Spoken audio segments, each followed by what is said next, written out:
দু-এক দিনের মধ্যে ১১ দলীয় জোটের আসন সমঝোতা দৃশ্যমান হবে বলে জানিয়েছেন জামায়াত ইসলামের আমির ডাক্তার শফিকুর রহমান। নির্বাচন সুষ্ঠু না হলে জনগণের আকাঙ্ক্ষা পূরণ হবে না বলেও মন্তব্য করেন তিনি। জোটের পর ৩ শর্তে দলগুলোর সাথে আলোচনার কথা আবারও পুনর্ব্যক্ত করেন জামায়াতের এই শীর্ষ নেতা। সোমবার দুপুরে রাজধানীর বসুন্ধরায় জামাত আমিরের কার্যালয়ে আসেন ইউরোপীয় ইউনিয়নের নির্বাচন পর্যবেক্ষণ মিশনের প্রধান ইয়াভার সিয়াবস। বৈঠক শেষে জামায়াতের আমির ডাক্তার শফিকুর রহমান জানান, সুষ্ঠু নির্বাচন না হলে জাতি গভীর সংকটে পড়বে। নির্বাচনে অংশগ্রহণকারী সকল দল এবং পক্ষ যদি আমরা খোলা মন নিয়ে একসাথে বসতে পারি যে আগামী 5টা বছর দেশের স্থিতিশীলতার জন্য আমরা সর্বোচ্চ কী করতে পারি, আমরা কি কোনো সমন্বিত চিন্তা করতে পারি? যদি সবাই মিলে ভালো মনে করে, we are ready to render hour support.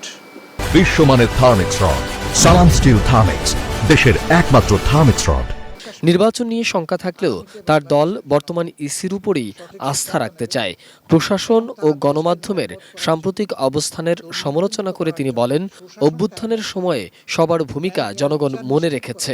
আপনি বলেছেন যে কতিপয় গণমাধ্যম, মূলধারার গণমাধ্যম, তাদেরকে দেখা যাচ্ছে তাদের রোল কোনো একটা নির্দিষ্ট দলের পক্ষে ঝুঁকে যাচ্ছে।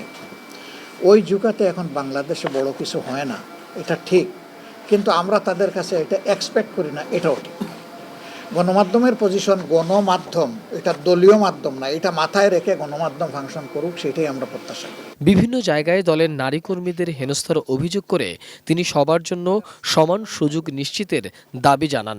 11 দলের আসন সমঝোতা চলতি সপ্তাহেই চূড়ান্ত হওয়ার কথাও জানান জামায়াতের আমির। আমি বলেছি আগামীকালকের ভিতরেই সমাধান আছে। কালকে আপনারা ইনশাল্লাহ হয়তো দাওয়াত পাবেন, না হয় পরশু পাবেন। সবার সামনেই আমরা একসাথে আসব। একই দিন সকালে জামায়াত আমিরের সঙ্গে বৈঠক করেন চীনের রাষ্ট্রদূত ইয়াও ওয়েন। মোহাম্মদ সোহাগ বিশ্বাস, এটিএন নিউজ, ঢাকা।